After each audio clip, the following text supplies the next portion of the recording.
Алгебра және анализ бастамалары 10 сынып 1 бөлім нөмірі 1.4 есеп.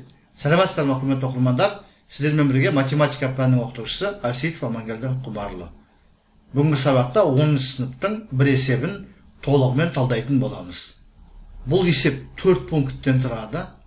Бөлшек рационал функцияларының анықталу облысын табуға берілген есептер. Бір ыңғайлысы алымдары тұрақты сан. Тек қана бөлімдерін қарастырамыз. Бөлшек рационал функцияның бөлімі нөлге тең болмау керек. Бұл жерде нөлге бөлуге болмайды деген ережені қолданамыз.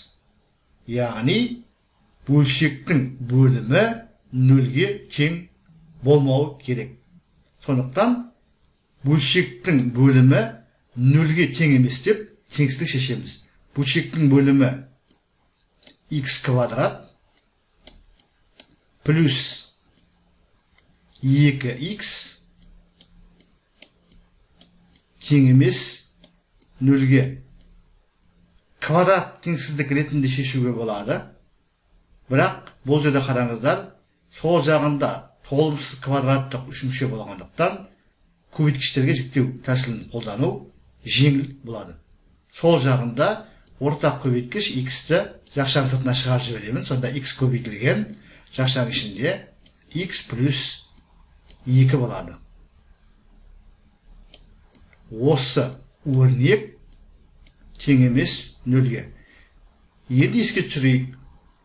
Көбейтінді нөлге тең болса, онда көбейткіштердің біреуі нөлге тең болу керек. Сондықтан біздің жағдайымызда көбейтінді нөлге тең болмау үшін бізде көбейткіштердің әрқайсысы нөлге тең емес болу керек.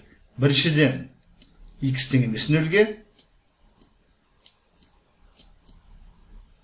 екіншіден x плюс 2 тең емес нөлге.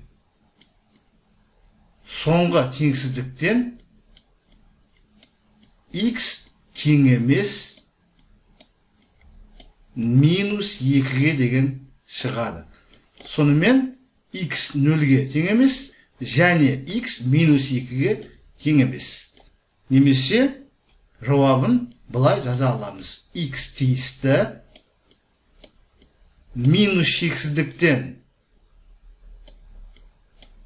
минус 2-ге дейінгі аралық бірігуі минус 2-ден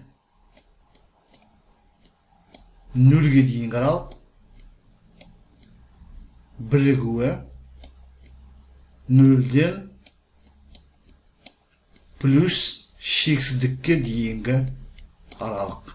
Сонымен бірінші есептің шешімі мына түрде болады. Екінші пункті y тең бөлшек алымында бір бөлімінде 7 минус x квадрат, алымында тұрақты сан тұр, ешқандай мәселе жоқ. Бұл жерде бөлімі нөлге тең болмау керек. Яғни 7 минус x квадрат тең емес нөлге. Бұдан x квадрат тең емес 7-ге деген теңсіздік аламыз. Бұдан x тең емес плюс минус түбірастында 7-ге деген жауап аламыз. Сонымен бұл есептің жауабы x тең емес плюс минус 7-ге. Немесе бұл жауапты аралық түрінде былай жаза аламыз. X тиісті минус шексіздіктен минус түбірасты 7-ге дейінгі аралық бірігуі минус түбірасты 7-ден түбірастында 7-ге дейінгі аралық бірігуі түбірастында 7-ден плюс шексіздікке дейінгі аралық. Сонымен бұл есептің жауабын аралықтар арқылы biz mına türde жаза аламыз. Сонымен екінші пунктті толығымен талдадық.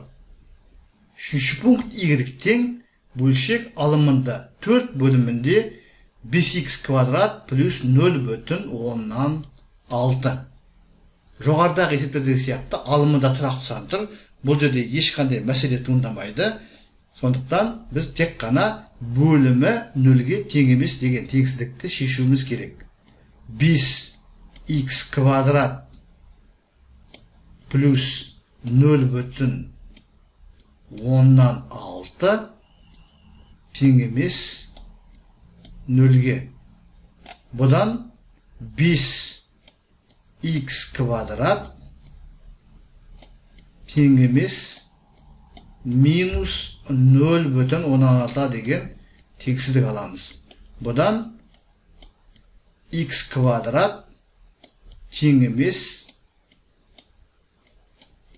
минус 0,16 бөлу 5 деген шығады. Немесе бұдан x квадрат тең емес минус 0,16-ны 5-ке бөлсек 0,112 шығады. Сонымен x-тің квадраты минус 0,112-ге тең болмауы керек. Біз ережені білеміз. Нақты санның квадраты теріс сан бола алмайды. 0-дің квадраты 0-ге тең, ал 0-ге тең емес кез келген санның, яғни кез келген оң санның және кез келген теріс санның квадраты оң сан болады. Сондықтан ешқандай санның квадраты теріс сан бола алмайтындықтан x кез келген мәнді қабылдай алады деген сөз. Яғни мына берілген функция анықталу болысы барлық нақты сандар жиыны, немесе r деп айтамыз, немесе аралыққа салатын болсақ, бізде жауабы аралық түрінде x тиісті минус шексіздіктен плюс шексіздікке дейінгі аралық. Плюс шексіздікке дейінгі аралық. Сонымен үшінші пункттің жауабы барлық нақты сандар жиыны, немесе r дейміз, немесе аралықтар арқылы минус шексіздіктен плюс шексіздікке дейінгі аралық деп айтамыз. Кейде бұны барлық сан түзуі немесе сан өсі деп те айтады.